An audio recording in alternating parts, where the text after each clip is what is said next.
everybody on board? Yes, so good morning once again. My name is Jenny, and here is another episode of Real Talk with Jenny. I'm just so excited today, although we have a serious topic, but let's put it on a light mode, coffee talk conversation as usual. Yeah, hello, Jaja.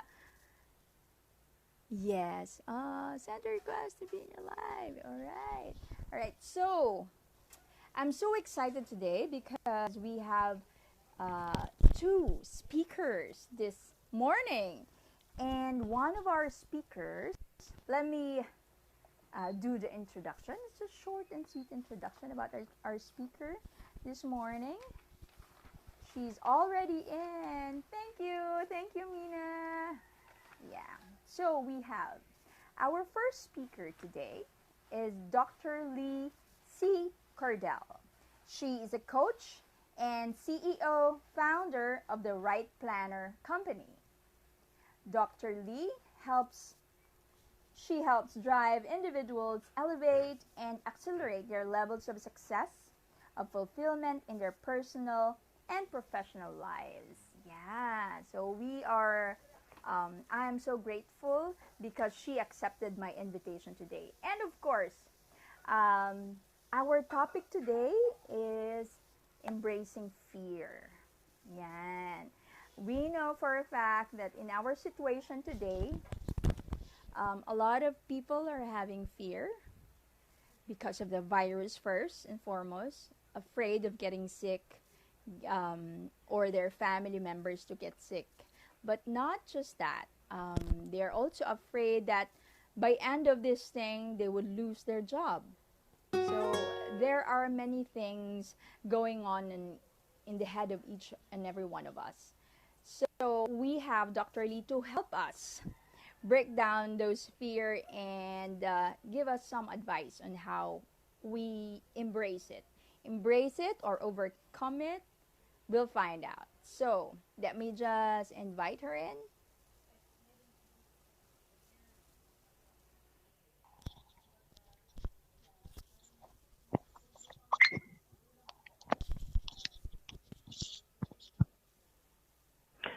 Hi. Hi, Dr. Lee. How are you? I'm good. How are you? I'm good. Yeah, it's evening time on your end. Is that right? Yes, it's 12 hours difference, so it's 9 p.m. here. Great.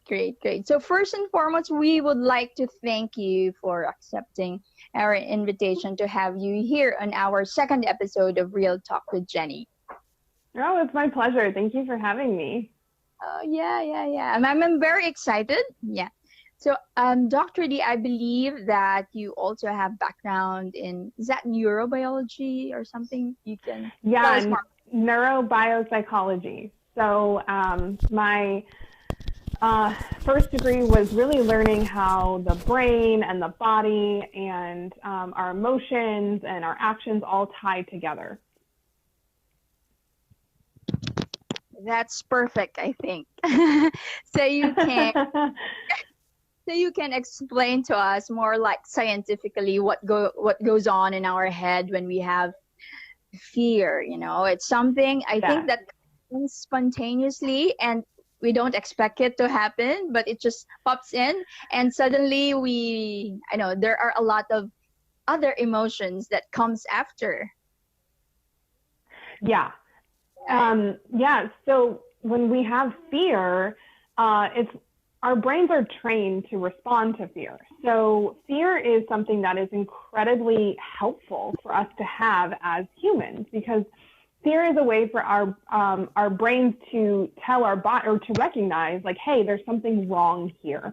Like when we were, the very first humans back in like caveman days, we needed to experience fear and have a very fine sense of when we were in danger physically and psychologically, because if we didn't, we literally could lose, we could lose our lives. And so being afraid of a saber-toothed tiger or being afraid of someone who's coming in and trying to hurt your tribe or your community is a very real thing. The problem comes in is that in today's society, there are so many things that kind of trigger that fear mechanism that aren't life-threatening. They may be life-changing, but they're not necessarily, if we don't do something about it right away, we're going to immediately lose our lives.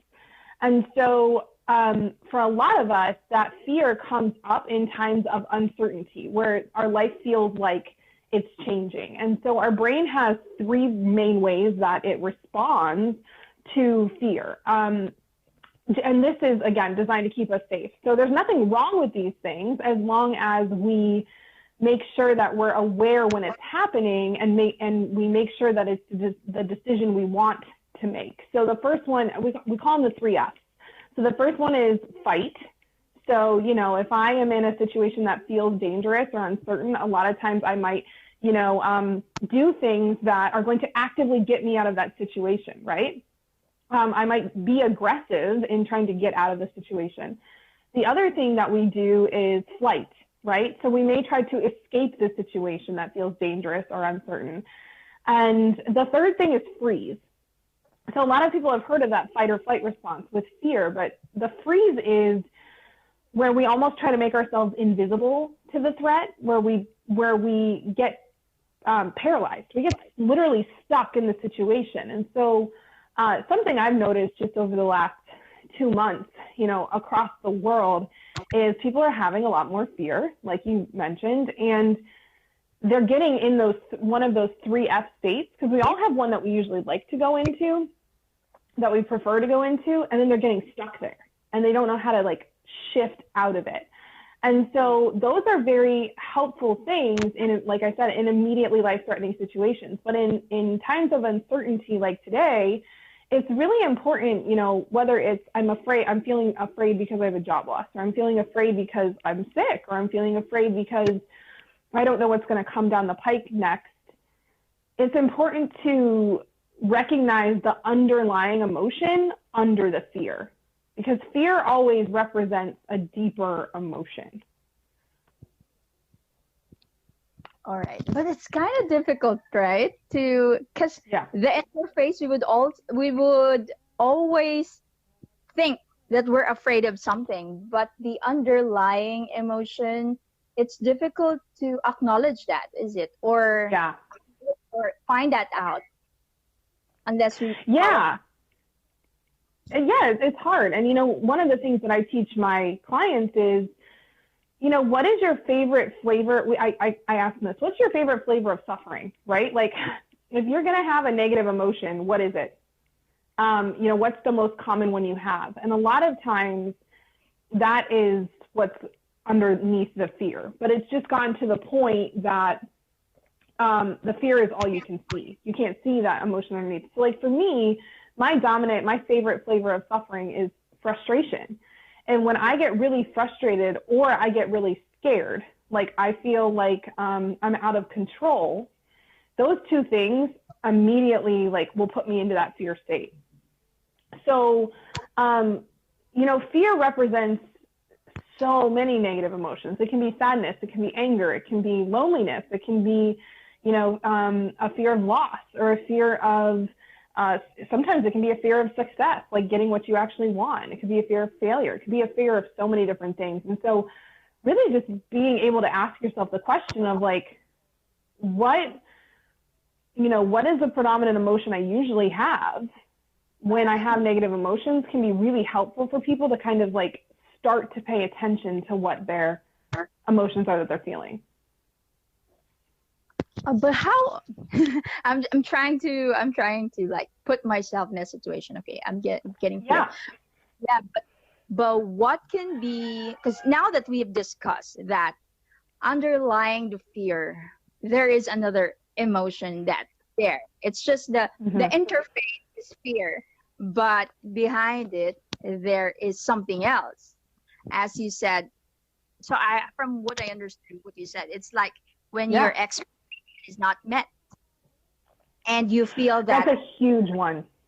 You're out of control is something that you can't do. So that is also one thing. That's why the fear comes up. But all we see is I'm afraid of something. We feel I'm afraid of something, but you don't really understand what's going on. But it's nice to know that we should also step back and, try to figure out where is that fear coming from. Yeah, and the easiest way to do that, there's a couple things, because like one of the things that we do as humans is when we get afraid and we don't know where the fear is coming from, and we haven't been taught to like to define the emotion, to really get clear with what is going on with us.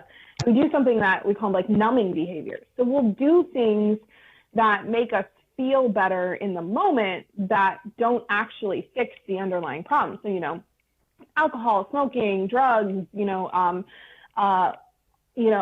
binge eating, like all of these things are oftentimes tied to Or shopping. Yeah, shopping is a huge one. Yeah. They're all tied to, and none of those things are inherently wrong, right? But when we use them as ways to like shove down and not think about our fear, that doesn't fix the problem. And so the reason people numb is because they don't feel like they're allowed to have their negative emotions. So many of us were taught, as kids, like, don't cry, like, stop crying. You can't show how you really feel. Like, when you show how you feel, like, you're going to get hurt, all of these things, right? True. So when we allow ourselves, like when we actually tell ourselves, hey, it's okay for us to feel a negative emotion right now. Like, it's okay. We are allowed to have negative emotions. What's interesting is and not only are we allowed to have them, we're allowed to share them. We're allowed to journal them out. We're allowed to talk to a friend about it. We're allowed to find a trusted person that I share this with.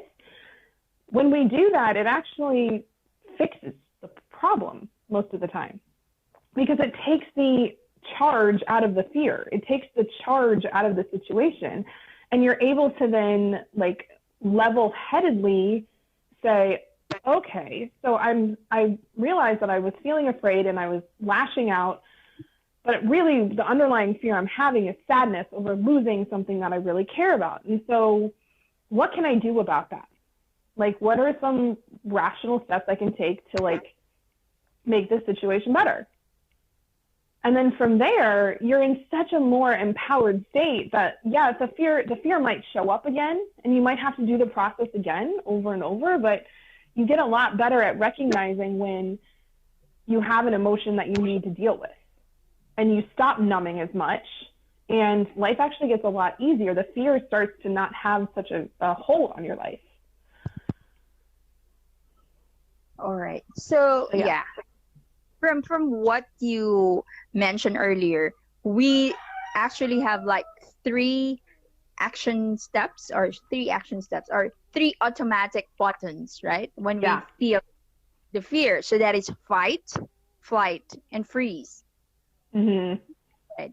So based from your experience from talking to many of your clients, which of these three are the most common? I want to guess it's the last one. I wait for you to. Yeah, so for women, it's not usually fight as much. Men, it's usually more fight. Masculine men, I should say. For feminine women, it's usually flight or freeze. However, it really depends on, I don't even like to give it to like one gender or the other, because it really depends on how you were brought up, right? If I was brought up with a parent who didn't handle their emotions well, and they constantly lashed out, like they fought when they felt negative emotions, I could either learn that and also be that way, or I could develop the flight response because I got really tired of being in that situation, and so I just learned to avoid, get out of the way. And so now when I'm in other stressful situations like that, that's my go-to. I just run, or I try to escape. But I think a lot of what I'm seeing right now on this massive level is the freezing. This is such a big problem that I can't personally fix, that there's no answer that can really be seen in the current moment. And that, for a lot of people, causes them to feel paralyzed, because it's like, well, what could I even do to make a difference? And so that, yeah, I would say freeze right now is definitely the one I'm seeing come up a lot. Oh, yeah. And also, you mentioned earlier, like a few things that we can do about it, but I think you may want to share more because you mentioned that we can share our emotions with our friends, talk about it, or what we're feeling actually. And it is not wrong to show our emotions. No, it is. Yes. It's a vulnerable thing to do. It's a vulnerable thing to say, yep, I'm gonna like be honest with this person that's maybe sparked some fear, or I'm gonna be honest with someone that I trust about, like, I'm really struggling with this. That requires vulnerability. It requires you opening yourself out and the potential for someone else to invalidate your feelings and say, oh, well, you shouldn't feel that way because yada, yada, yada. So, one of the things that I have done is actually created a Facebook group for women where they can come in and we do something called a brag and event. And so the brag is, I'm going to talk about the positive emotions I'm feeling and digest those in a visible space where I can be supported. But the other one is what we use for negative emotions, and that's a vent. That's where you come in and it's not a complaint where I'm blaming and, not taking responsibility for my own emotions, but instead I'm saying, you know what, this is how I feel, and this is what's bothering me, and this is key when you're looking for someone to help support you. This is how I need support. This is how I need you to show up in response to what I'm saying. So if I'm venting or telling someone about my emotions, I don't need your response. I don't need you to say anything. I just need you to listen and tell me you see me and hear me. Because that's really the only thing that people truly need to be able to process their negative emotions, is to be seen and to be heard. That's all a lot of people really want. And so, but you can also say, I do want you to give me advice. I do want you to give me solutions. But that's one of the biggest places that a lot of people get turned off by asking for someone to listen to them or talking to someone else, is because they don't want to get advice. They don't, and so we can be really great listeners and really great supporters for people when they need to share their emotions by saying, what is it that you need from me? Like, how can I support you? Yeah. So, yeah.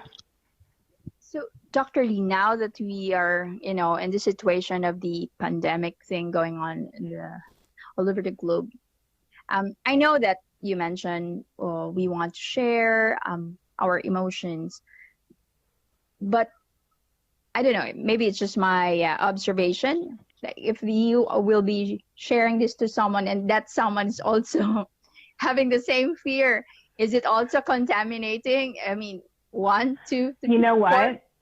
About it's the exact opposite. It's the exact opposite.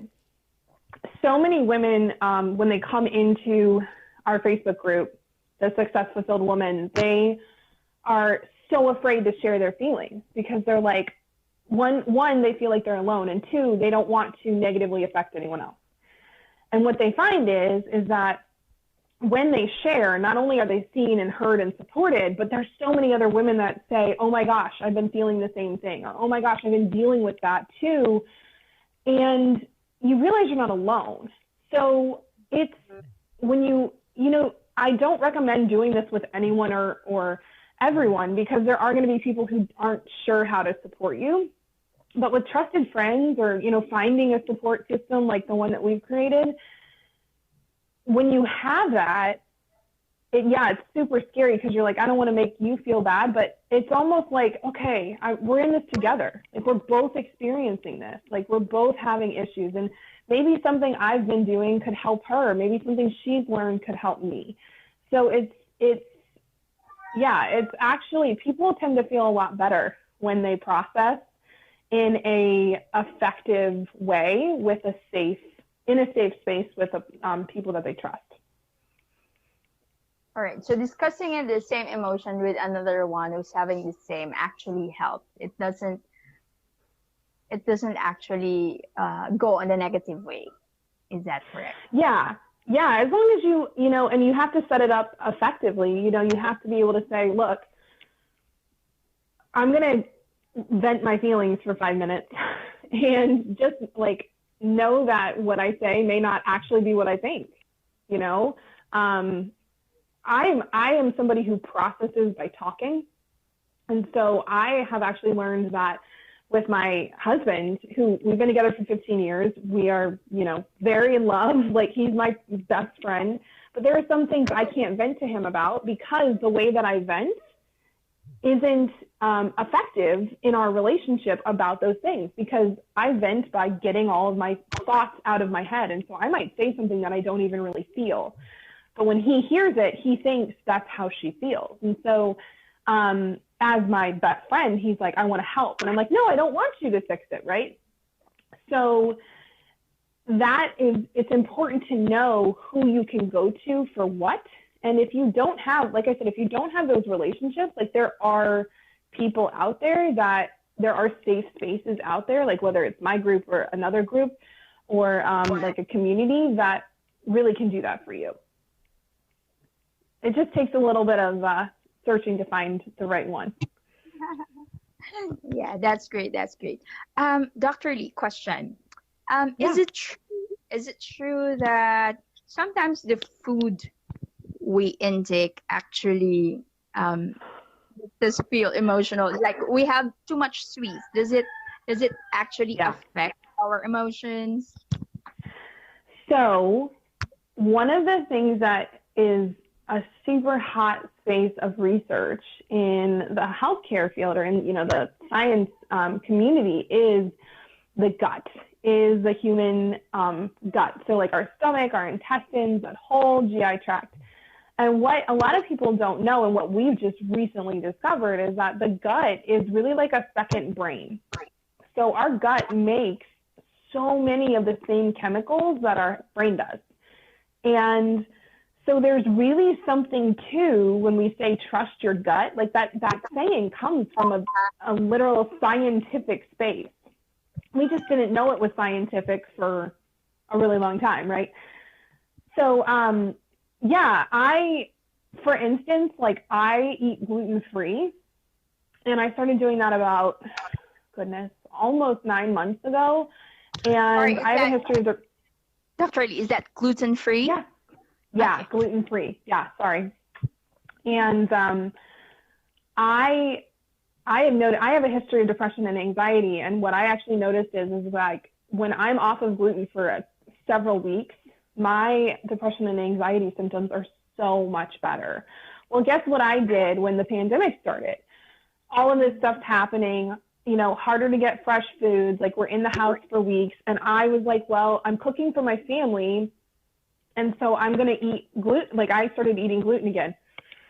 It was a bad idea because I noticed it. I noticed it within just a few days of my mental state. Now, that's not to say everyone's going to have that response. There are other people that like can do just fine with it, and there are other types of foods that can really cause problems for people. But really, sugar is a big one because it causes inflammation. And inflammation anywhere in our body is not good, but our brains are just as prone to, and our guts are just as prone to inflammation as everywhere else. So if you think that you're causing damage to your gut and to your brain with the food you're eating, then inherently it's likely going to mess with how we think and how we feel. Oh, wow. Yeah, amazing how you've talked about that. Because many times when we're emotional, like me, I always eat sweets. Yes, yeah, and it's because sugar causes a huge rush of dopamine. Like, sugar is literally addictive. It's an addictive substance. And so when people are like, when your brain isn't making the chemicals that it needs to in order for you to feel good, sugar is a super quick fix. The problem with it is the inherent crash and the inherent I need more of it to feel better again. And it truly is it's a cyclical process. It's an addiction. And so I'm also very realistic. So I think it's great if you can cut sugar out entirely, but I also think like this is a time to give yourself some grace. This is a time to not start like if it truly helps you to start a super strict diet right now, fantastic. But also, if that's going to be one more thing that's going to be stressful for you, probably not the time to do it, So it's a balance. Yeah. So like in everything, there should be balance, right? Yeah. So it's definitely a conversation that I'm glad you brought up, because I think it's something that's really important to have. I'm a big fan of the ketogenic diet, very low carb, like low sugar intake. I have seen lots of former clients and friends and colleagues have really great results for both mental health and for physical health following that. And it just has to do with inflammation, because it decreases inflammation in the body. So anything you can do to decrease inflammation is great, but also remembering, like, we have to be kind to ourselves, and beating ourselves up for eating a Snickers bar when we have a bad day isn't going to fix the bad day, and it isn't going to make us any less likely to have the Snickers bar the next time. So, yeah. So it's like now is the time we go back to basics, right? Like we do the exercise, we have our balanced diet, and all of these things affect our brain. And exercise is huge right now. I know in some spaces in the world, they're telling people they physically shouldn't leave their home unless they have to. Where I'm located, we're allowed to go outside as long as we maintain social distancing. So like parks are still open, those types of things. And physically getting outside and having fresh air, and even this is something I have my clients do when they're having a really rough time, is take off their shoes and put their feet in grass or in sand or in something that like connects you back physically to the ground, is such a powerful thing when you're feeling stressed or anxious or overwhelmed, because it physically takes your body and connects it back to Mother Earth, and makes it so that it reminds us that we're part of something bigger, and helps kind of take you out of that ruminating space of your own thoughts. Yeah, it's actually probably giving us that feeling of gratitude, wherein we, kind of look around. Oh, see nature. See, I'm breathing. I'm still breathing. Yes. And all. Yes. And I mean, sunshine is so good for our brains. It helps, especially because a lot of us are having more screen time right now. So if we're using electronics more often, it's throwing off the melatonin production in our brain. And so then it's messing with sleep cycles and our ability for like memory and attention. And so getting outside and getting, even if it's cloudy, like just getting out in fresh air and getting daylight is a huge helper, especially right now. Even if it's in your backyard or on your balcony, or like opening a window and sticking your head out. Like, it might sound crazy, like you can't get physically outside, but it works. It helps.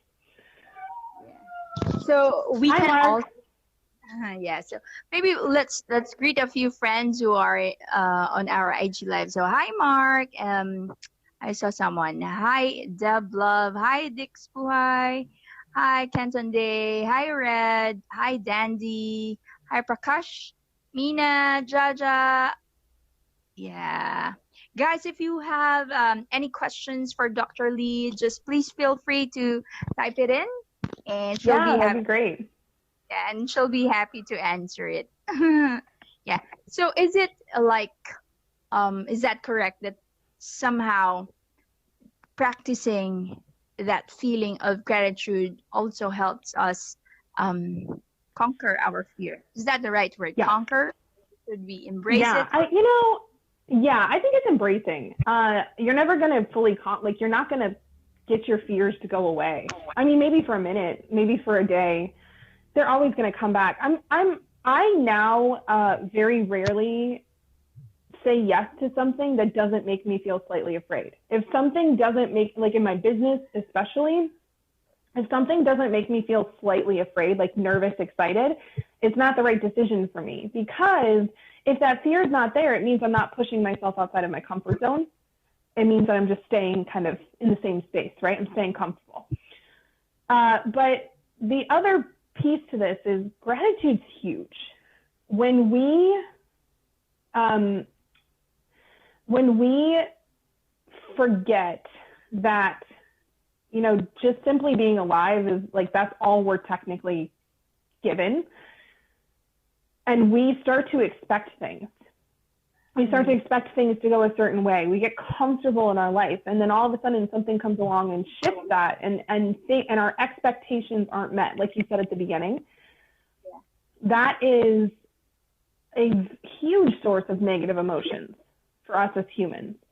And the way that we get around that is making sure that we're practicing gratitude and practicing appreciation on a consistent basis, so that we recognize that, like, everything we get, everything that we have is awesome. Like, we're truly blessed to have what we have. And so you're focusing in on, you know, what can I be grateful for? And from there, it puts you in such a better headspace to be able to be like, okay, well, I want this thing. This thing didn't turn out the way I thought it could, but like, what's the lesson I learned? Or like, is this still what I want? Should I shift? Or, okay, now I know this is what I want.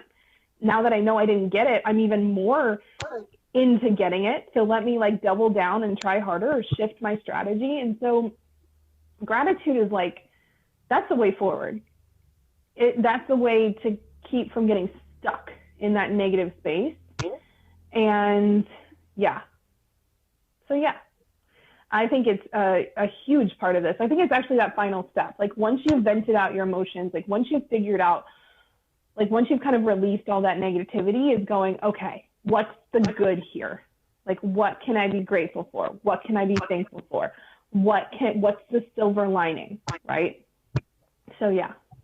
I think we have a question here from Mark. What was the defining moment that affirmed why you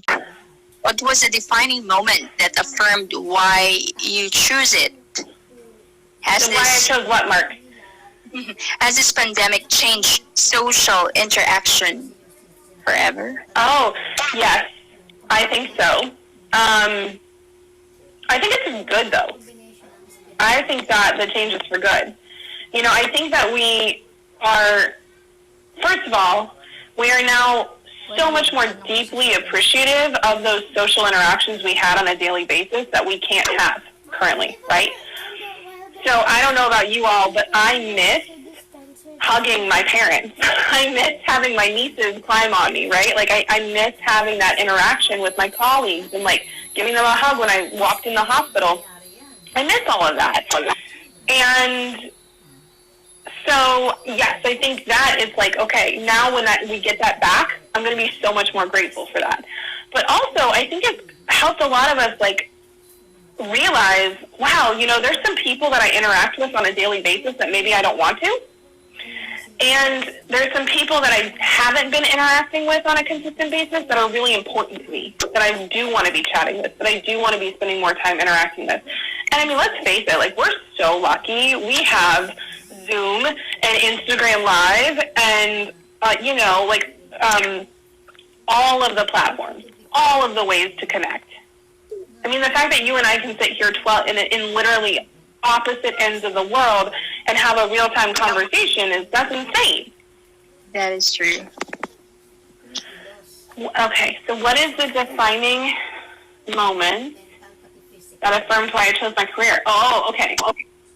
Well, this goes actually very along with the faith versus fear conversation. So do you mind if I answer that? Yes, of course. Okay. So I am actually a nurse practitioner. I have a doctorate of nursing practice. So I've been a nurse for 10 years and a nurse practitioner for 7. And I knew I wanted to do 2 things. I knew I wanted to make a massively positive impact in people's lives. And I knew that I wanted to teach. I love to teach. It's my favorite, like my absolute favorite thing in the world to do.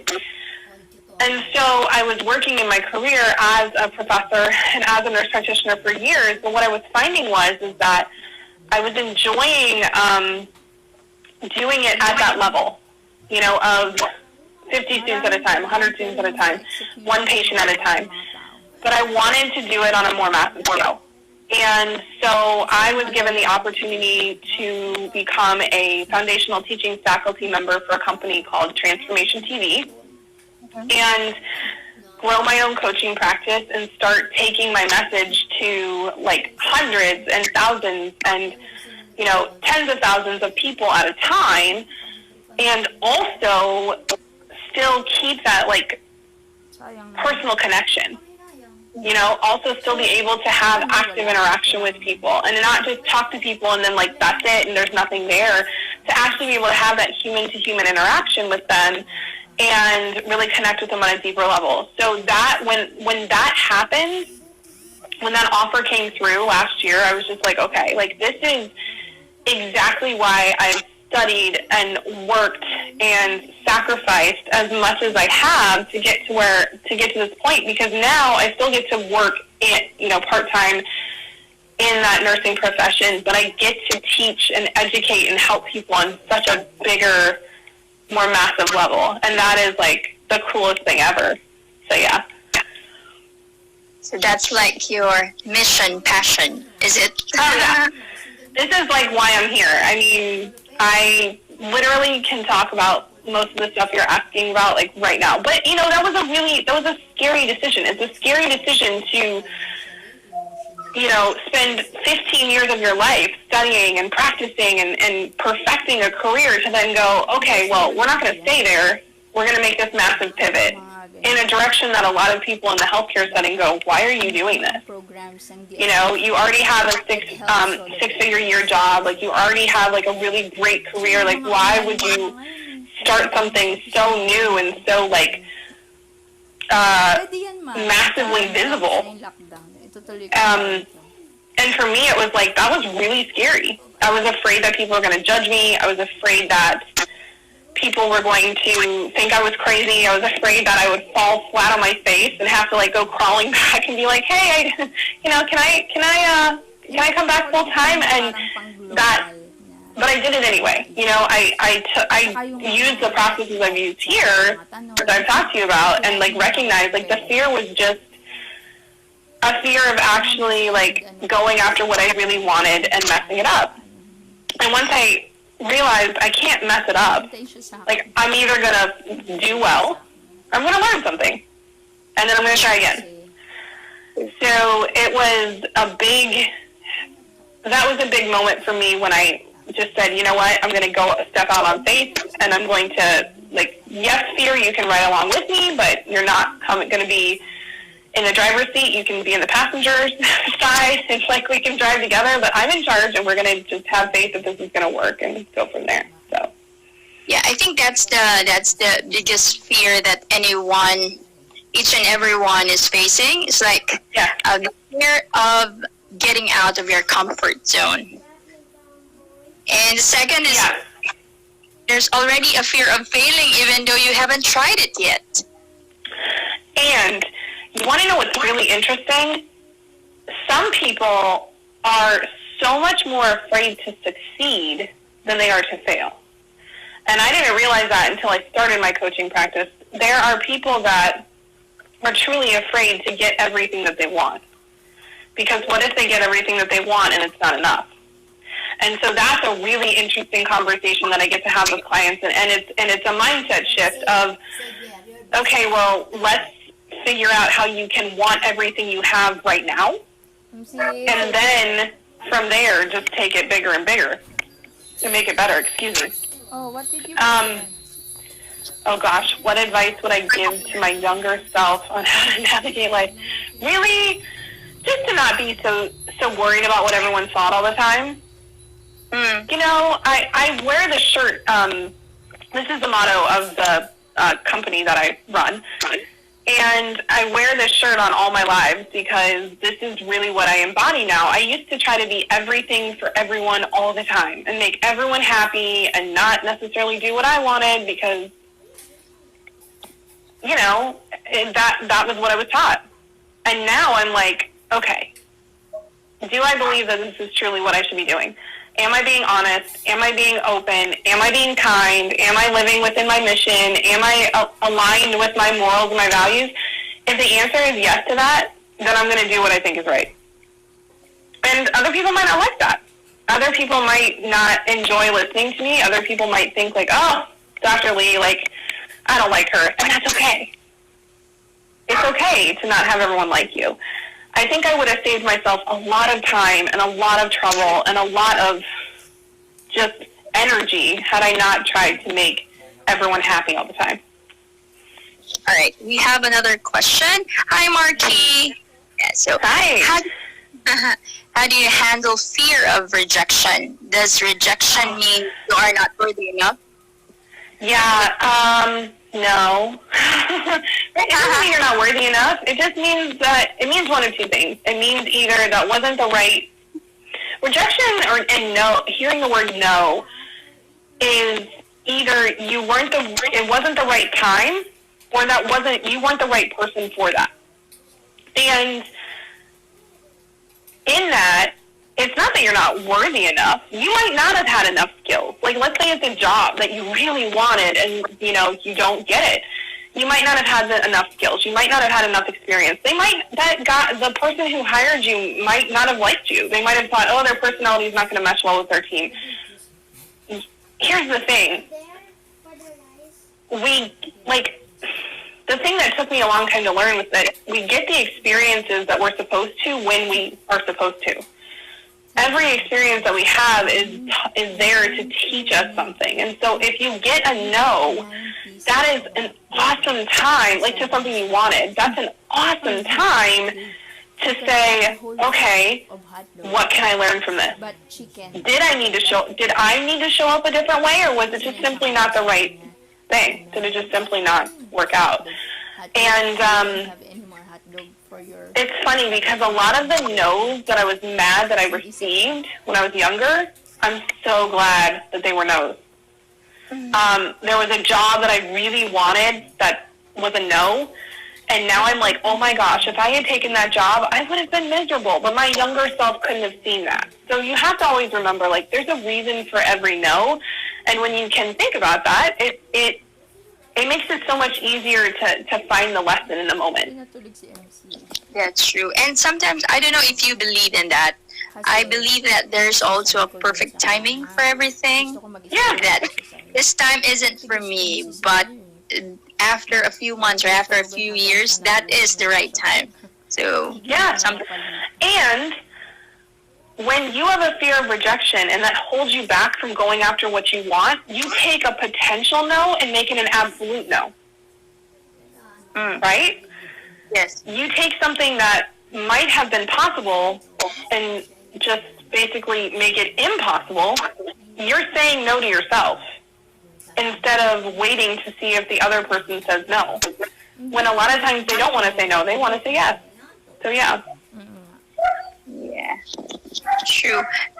Okay, we have people just joining. Hi, Miss Tonica, and hi, Ifi Maduakonam. Hello. All right. So, you have this company or co-founder of the Right Planner Co. So tell us more about Right Planner Co. Sure. Yeah. So my business is two-pronged. I have the coaching side, and that's where I do a lot of individual and group coaching, primarily for women, but I do coach the men too. And then on the other side, I have a planning and productivity company. So we make physical and digital planner journal combos called the Right Planner.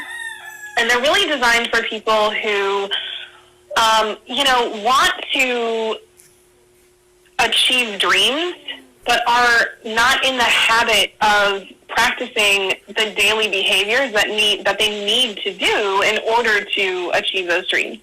So we chunk big dreams down into quarterly goals, and then from there have a weekly and daily practice in our planner of, okay, what am I going to do in order to go after those things? We also really incorporate in mindset physical activity, nutrition, our water intake, our sleep, and so there's spaces to track all of those things. Gratitude is in there as well, habit tracking, and it's a really great way for, it's not your traditional planner. So a lot of people buy it and they're like, oh, I thought this was going to be more like a calendar. And I'm like, no. This is designed, you have a calendar on your phone, like you said.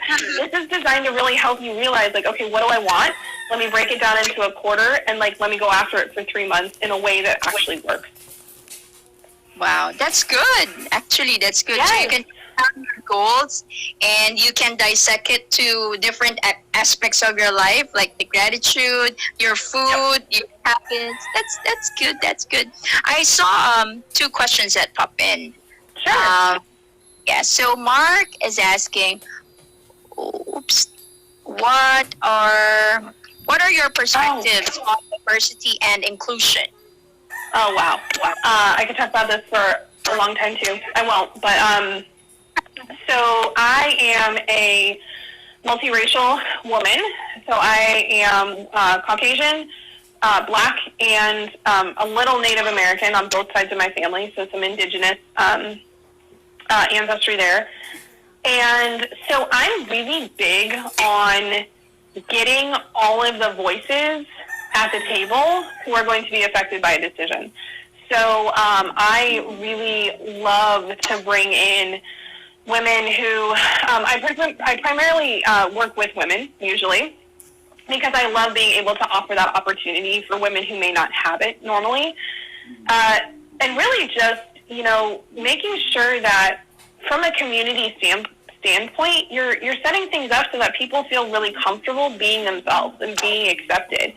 And so I love to, I actually I get a comment a lot in my Facebook group from women of like, wow, this is one of the most diverse small groups. Like, well, kind of small. There's like 700 women in there, but like this is one of the more diverse groups that I've ever come into, where there's so many women who look so different and practice so different. And some are entrepreneurs, and some are stay-at-home moms, and some aren't moms. And I think that's really important. I think when you operate in an echo chamber, it's very hard to make a difference that actually means something for the whole world. And so getting outside perspectives and making sure that what you're doing works for other people as well, people of different races, people of different incomes, people of different sexes, people of different genders, all of those things, it's really important.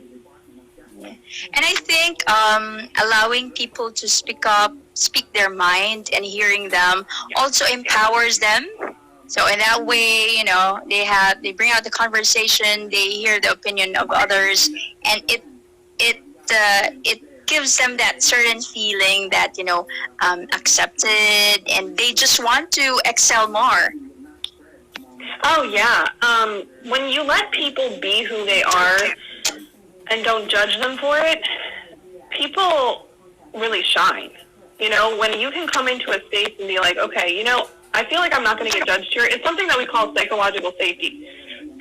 So trust is if I trust you, I expect you to show up in a certain way.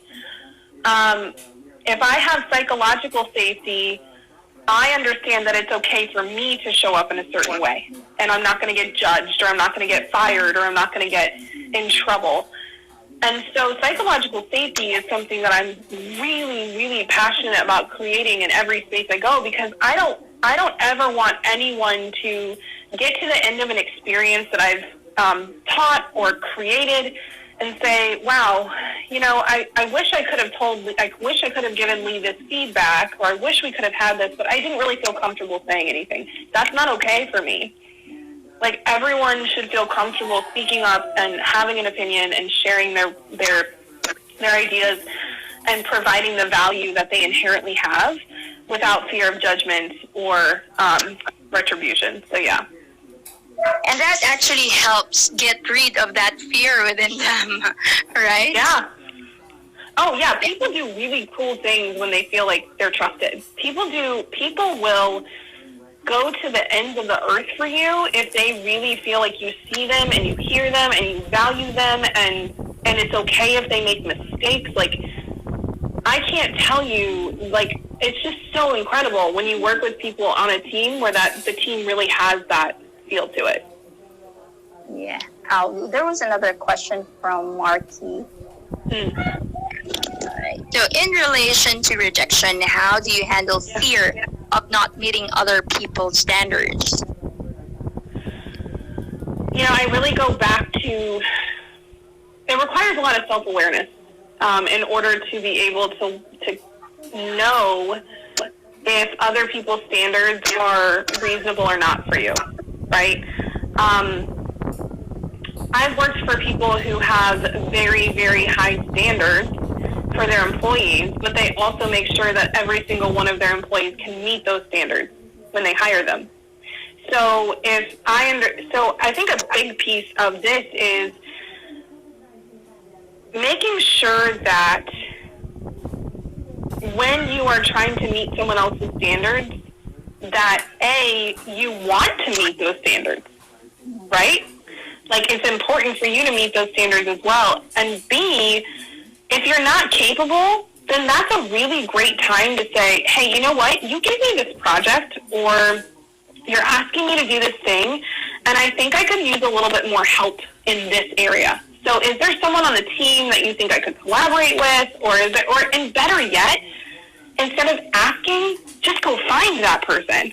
Go find someone who has the skill that you're like, man, I'm not quite sure I have this, and get advice, get guidance, get help, and train yourself up so that you can meet that standard. And, but again, it's a question of, is that standard a reasonable one to be set for you in the first place? I see a lot of workplace relationships where employers expect things from employees that are just simply not feasible or reasonable. And in that space, and then their employees are terrified when they don't meet the standard. And that's not the kind of leadership structure that I personally want to be in, and I don't think it's the type of leadership structure that most people want to be in. So yeah. True. Like, I think it depends on the individual, but yeah, like for me, I wouldn't go into a company who's not aligned with the same beliefs that I have. Yeah. I think because basically at the end of the day, it will just create confusion in yourself. So it's like either you follow something that you don't believe in, or you just go away. Well, but that's also, I understand that, like, it's a privilege to be able to do that, right? For a lot of people, they think, okay, well, I'm just going to take this job because, like, I have to put food on the table. Like, I have to do this. And so there's got to be a balance of, okay, maybe this isn't the perfect place for me to be right now. And how am I going to work on getting out of this space so that I can get into an aligned space and really thrive there and be able to be in a spot where the standards that are required of me make sense and are ones that I want to meet, Yeah, that's true. Yeah, it's always good to know our priorities, right? Because at the end of the day, why are we going through this? Why do we go to work and things like that? But somewhere within, your alignment will come to place, and then you'll find your ways. Maybe this doesn't fit me now, but you just have to find another way that will fulfill you within. Yes. And then still that's the time you balance. Where am I going? I think each and everyone has that journey, right? Yeah, and I think that there's a lot of people in the world that are, are conditioned, we're taught, we're programmed that, especially here in America, you work for 40 years, you get a pension, and then you retire at 65, and, like, those are your golden years. And I'm like, I don't want to wait till I'm 65 to, like, enjoy my life. I'm not going to work somewhere for 40 years that I don't enjoy, and then be like, oh, I'm going to live my life then. If there's anything that a pandemic or a life-altering situation teaches us is, like, you don't have, that time is not guaranteed, And so I see a lot of people sit in discomfort because they're afraid to make a change and just tell themselves, it'll be better when. It'll be better when. Like, I'll make that change when. And guess what? When never comes. And then they're like, oh my gosh, I just wasted 10, 15, 20 years of my life doing something that I hated doing only to not be able to do what I want to do now. Because now I'm sick, or now I have to take care of a family member, or now something else has happened. So I think it's really important, like you said, I think it's important to meet your needs in the now, right? And we as humans can sacrifice a lot in the moment in order to be able to like pull through and take care of ourselves and take care of our families. But there's also something to be said for doing work that truly fills you up. And you're a prime example of that. I mean, you're a single mom with 5 kids out here doing something that you absolutely love and prioritizing that alignment and prioritizing that fulfillment. And so it absolutely can be done. It's just helping people navigate it, helping people see, like, yes, you can do this too.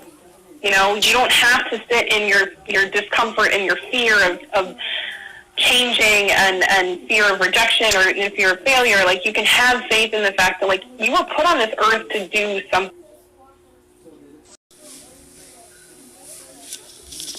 Hello, guys.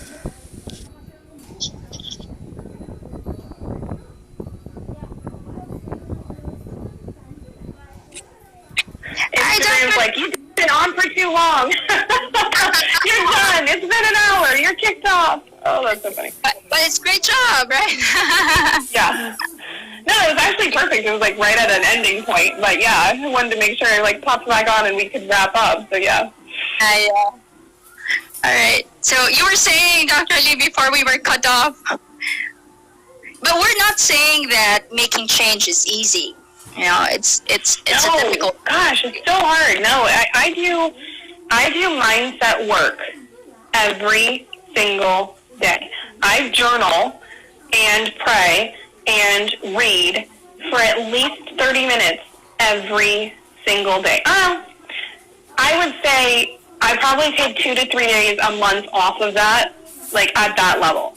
But really, and it's one of the first things I do every day because I have to know where I'm at. I got to be clear on what my fears are and what's coming up for me and like how I feel and, my desires and what I want to really focus on for that day, and then touch in with God and the universe and be like, all right, like, how are we doing this together? Because I know I can't do this by myself. Like, I'm one person. So how can I change? Like, how can I make a difference? How can I really do what I feel like I'm supposed to be doing while I'm here? And so that, honestly, if there's nothing else you take away from this whole training, like of anything that I've said, or this whole video of anything I've said, that mindset work, that's what's going to shift the faith and the fear into faith every single time. So, like, that journaling process of figuring out, like, what am I afraid of? Like, what fears are coming up for me around what I want? And then how do I want to show up? You know, if all of those fears are not true, which they truly aren't, they're not, they're just there to try to, keep you comfortable.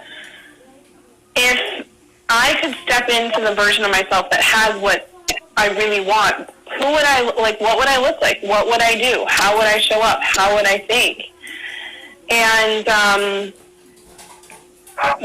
so that's a process I do every morning. Every morning is, what do I want? What are my fears around it? And how can I shift those fears into helping me, like, step into the person I want to be? That's very, very interesting, Dr. Lee. Thank you for sharing that. We have one more question. Yeah.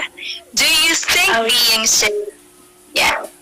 Do you think being safe or cautious on things can be considered as fear of not? Yeah. For some people, I think it depends on your personality. It depends on who you truly are at your core. So I am an incredibly intuitive person. I know immediately when I'm offered something if my answer is a yes or a no. And, you know, as an asterisk, I might need more details, but I know if I'm leaning towards the yes or the no immediately. But that's something that was trained out of me when I was younger. And so as an adult, I was not acting in alignment with my true self, and I was being safe and cautious and being afraid to make decisions because I had learned not to trust my gut. And so for some people, they need, like my husband, he is a very rational man. Like, he needs time to be able to process and to go through like pros and cons and to just think about every angle before he knows if something's right for him or not. And I drive him crazy because within 2 seconds of hearing something, I know if it's a yes or a no. He has to trust his way of doing things, and I have to trust mine. And so what we've learned to do together is whenever there's a mutual decision, I know my answer. I don't say it. I let him process. When he's ready, he comes to me. I tell him what I'm thinking, and then we go from there. But if I immediately jump in and say, this is what I'm thinking, he's like, whoa, whoa, whoa, you know? So really, I think the answer for you is what really feels right for you. You know, when people say something, do you get like a inherent gut feeling of like, yes, this is what I want, or no, that's not what I want? And if not, if you're somebody who really does better with planning things out and like looking at things from every angle, and you feel more confident making the decisions in that space, there's nothing wrong with that. That's just how you operate. And so honoring your decision-making process is what's going to help you the most. You know, if you told me to be more, when you tell me to be more safe or cautious, I actually make worse decisions. It's kind of hard, right? When you feel right, it's not the same as what you think right. So there's a clash. Yeah, so something that I've been reading a lot more into that you all might be interested in is called human design, and it's really looking at like how we are all individually made and like how we all individually process information and how we make decisions and how we create and how we decide and all of these things. And so I am someone who is just very highly intuitive. Like it's something that like was kind of a superpower when I was younger, and it's something that I can still do now. Like, I know when you're not okay. And that's what makes me a really great coach, is because people can come up to me and have a smile on their face, and everyone else can be like, oh yeah, they're doing great. And I'm like, they're not fine. And people are like, what are you talking about? Like, they're totally fine. I'm like, they're not. Because I can just intuit that, and it's something that I used to like pretend I couldn't do, because I was like, people think I'm weird for being able to do that, but I just can. So my point with that is like, you have to just get a little bit more comfortable knowing who you are and how you show up in the world and what your strengths are and what your weaknesses are. Those things that you do really well, your superpowers that like no one else does, those aren't things to hide. Those are things to like amplify. Like, those are things to bring into your everyday life and use all the time. And so for me, I have surrounded myself with head people because I'm a gut person. And so I make my decision, and then I let the head people tell me, okay, so if that's your decision, these are the things we're going to need to think about around that decision. And so it's a way to honor my strengths, but also to mitigate risk and make sure that the decision I do make is carried out in the best way. That's an amazing gift, Dr. Lee. Thank you. I know. I've passed it on to one of my kids, too. One of my kids is the same way, and she's, when she was 2, she walked up to a stranger, a grown man, in a grocery store and said, "Are you okay?" And he said, "Yes." And she went, "No." And he started crying in the grocery store. So she's the same way. She can read people's emotions incredibly well. I love it. She's I tell her all the time, it's your superpower, babe. Yeah. So I guess we should start them young, right? I mean, in everything that we've talked about today, the key is at a young age we should teach them how to practice gratitude, right?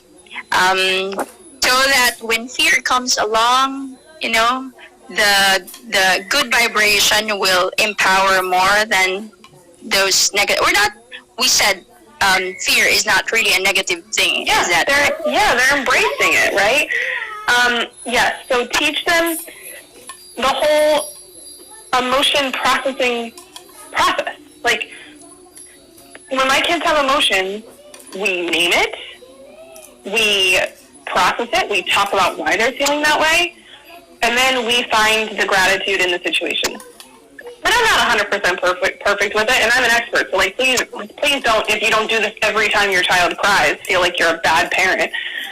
You're not. But it's a good practice to get them into, because the more self-aware they are, then the more they'll understand their emotions as they get older, and they'll have such an easier time. They'll have such an easier time, as especially through that adolescent phase where there's so much external pressure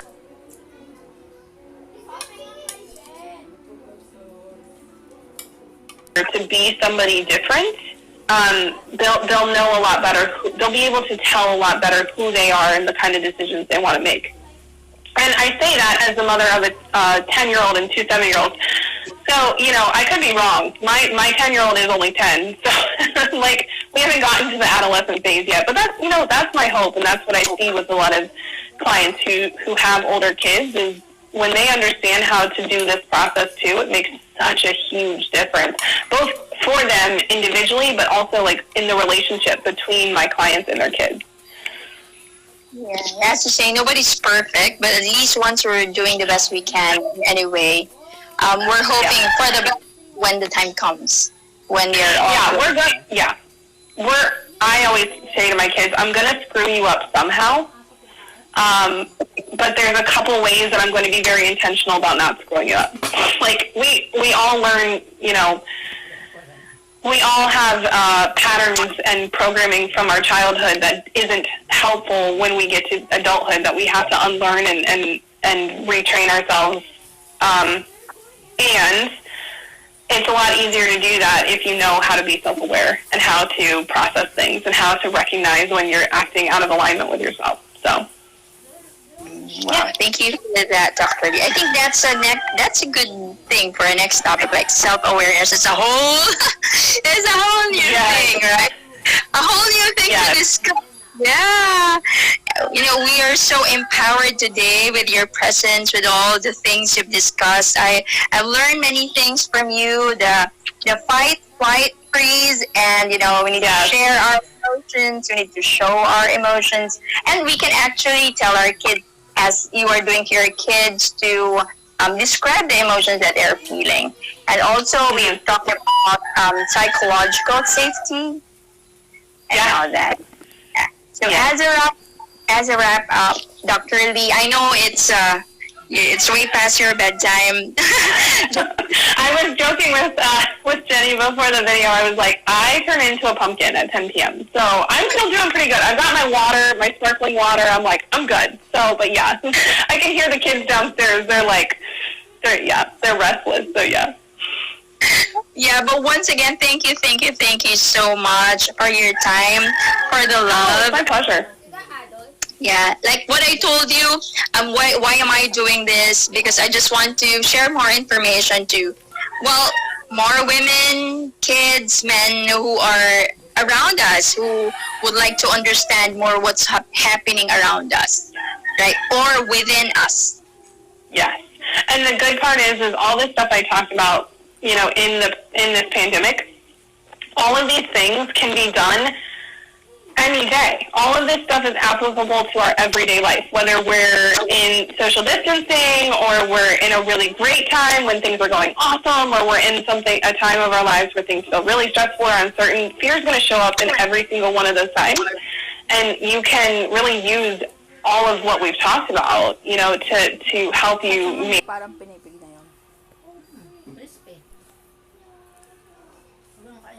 manage the fear and shift it into a more faith Ay, dapat mahinog pa. based mindset at any point. This all works at any point in life. So that's the cool part about it. All right. Okay, guys, do you have any other questions before Dr. Lee leave us this morning?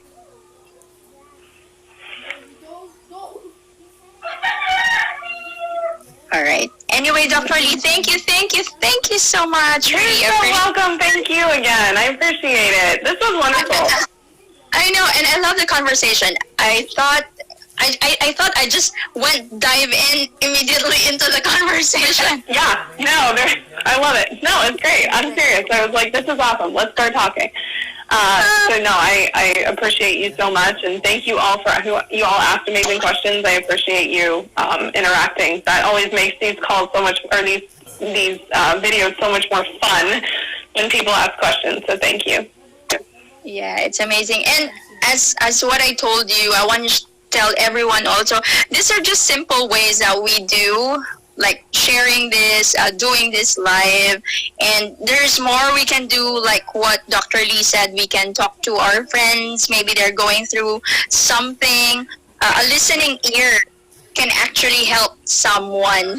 You know, we don't know what's going on in their head. They might do something that, you know, they will regret for the rest of their lives. But just having someone, let's just be there for each other. It's a small thing. It's I don't know, it's me telling this, it's probably Dr. Lee telling everyone, but this is just a simple thing that we can do to someone, and we can help each other in a way. You know, each and everyone hopes that we have world peace. You know, it's a cliche, but it's actually what we want, within and outside. And I mean, that's really all we want as humans is valuable connection. And so, you know, when you decide to be vulnerable with someone else, you give them permission to be vulnerable too. And that's like the most beautiful thing in the world. And, you know, as we have, the more of those conversations that we have through the world, I think that's how you get world peace, is because you get understanding. So, yes, such a good point. Thank you so much, Dr. Lee. And you're welcome. Thank you, everyone, for tuning in. We're waiting for our second speaker today. Bye, Dr. everybody. Lee, yeah, you can hang around if you're not yet sleepy.